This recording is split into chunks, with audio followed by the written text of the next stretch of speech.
3D printers which could build living biological systems.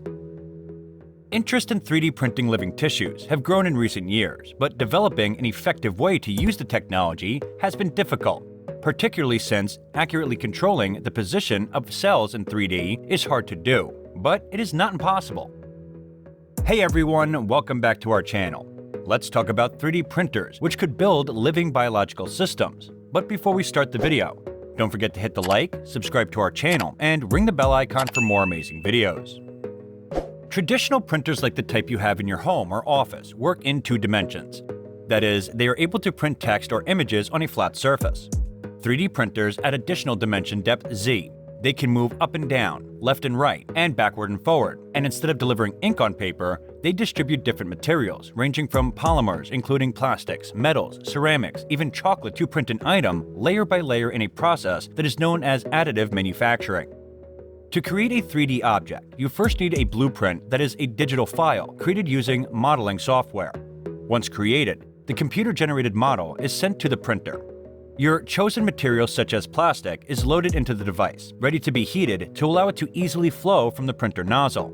As it reads through the blueprint, the printer head moves up and down, side to side, and forward and back, depositing successive layers of the chosen material to build up your final product.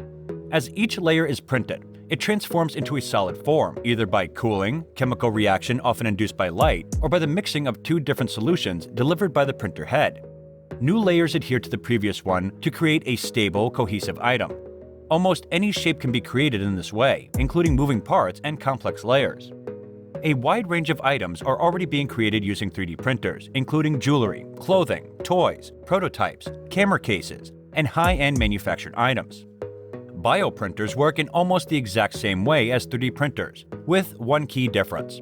Instead of delivering materials such as plastic, ceramic, metal, or food, they deposit layers of biomaterial that may include living cells to build complex structures like blood vessels or skin tissue.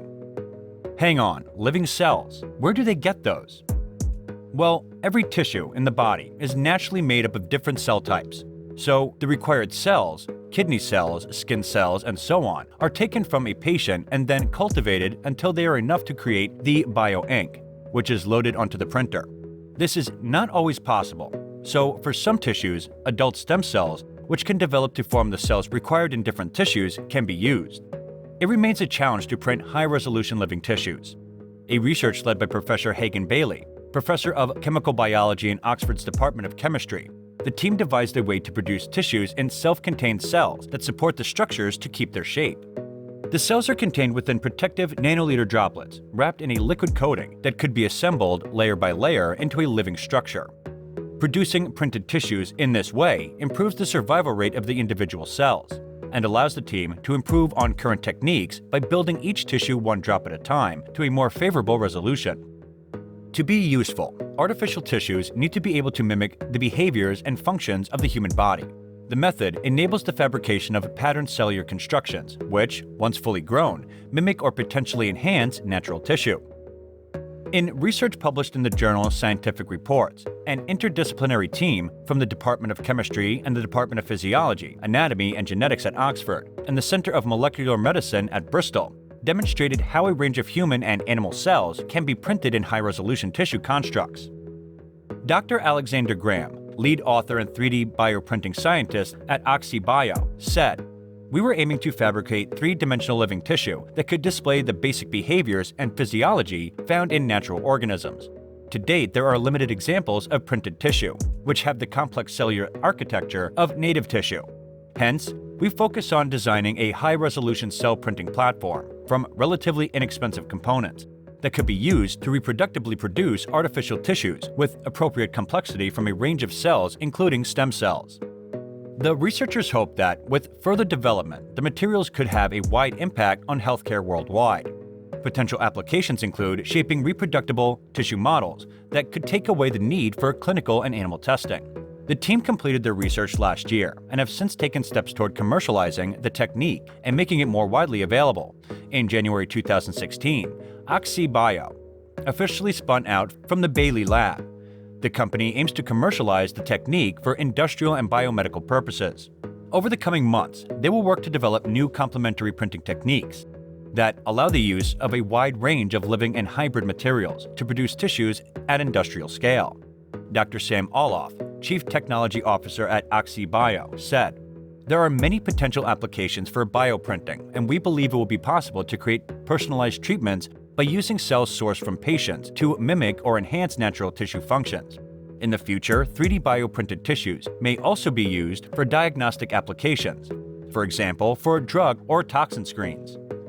There are already many bioprinters built, and they are doing an excellent job building some very realistic human organs.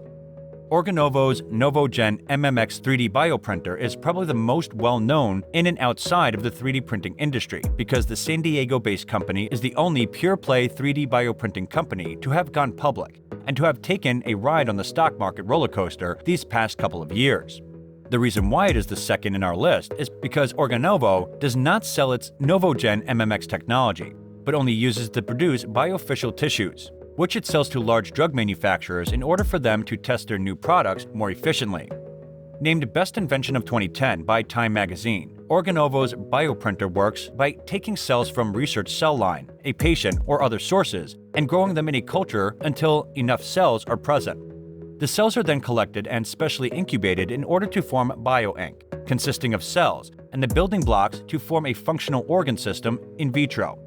This is the beginning stage of a solid tissue formation.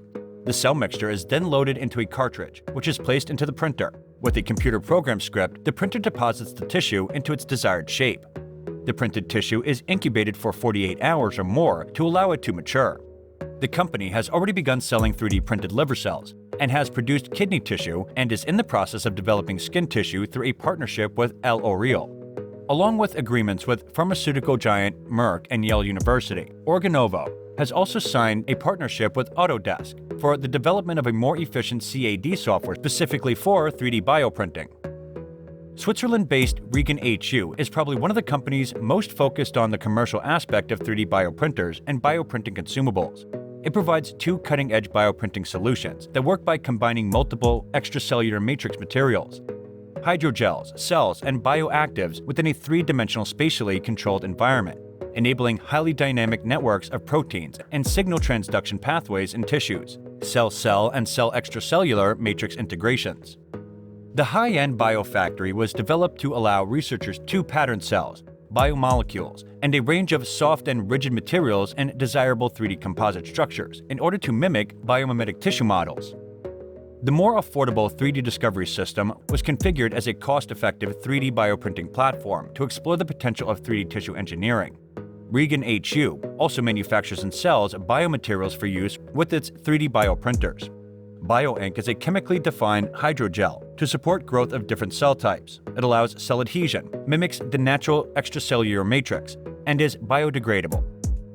OsteoInk is a ready-to-use calcium phosphate paste, close to the chemical composition of a human bone, for structural engineering. Perhaps one of the clearest examples of how the bioprinting market is running on parallel lines as the traditional 3D printing market, BioBots was an SXSW finalist startup, and its first product is a high-resolution desktop 3D bioprinter that builds functional three-dimensional living tissue. It uses a pressure extrusion system printing, with a bevy of hydrogels such as agarose, collagen, alginate, and polyethylene glycol. Upon extrusion, blue light and UV light technology are used to cure the material without damaging any living cells. Soon, with the help of bioprinters, there will be no need for human donors for various organs, as 3D printed organs will replace them. And this is it for today, guys. What are your thoughts on today's video? Which of the bioprinters in the video was your favorite? Comment and let us know, and thank you for watching.